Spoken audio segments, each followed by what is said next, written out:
কেইদিনমানৰ পৰা এটা ইনফৰমেশ্যন আছিলে এটা ক্ৰিমিনেল গেং উইথ আৰ্মছ বিশেষকৈ আমাৰ মেঘালয় অসম পাৰ্শ্বৱৰ্তী অঞ্চলত ঘূৰা ফুৰা কৰি আছে। তেওঁলোকৰ কিছুমান প্লেনিং আছে। সেইমতে আমি কিছুদিনৰ পৰা আমি অপাৰেশ্যন চলাই আছোঁ। আজি ৰাতিপুৱা এটা আমাক খবৰ আহিলে যে এই টিমটোৱে কিবা এটা কিডনেপিং বা এনেকুৱা ধৰণৰ কিবা এটা কাৰ্যকলাপ চলাবলৈ এইফালে মুভমেণ্ট কৰিছে। এইখন এখন গাড়ীত তেওঁলোকে এইফালে মুভ কৰিছিলে।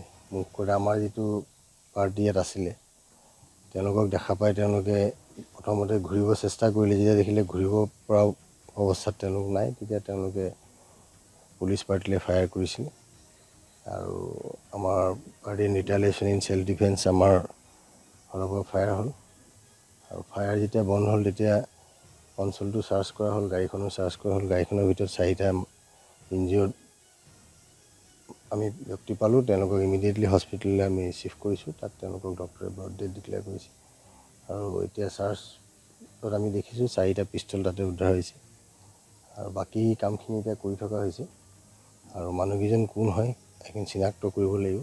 ভেৰিফাই কৰি আমি সঠিক এতিয়া গম পাওঁ।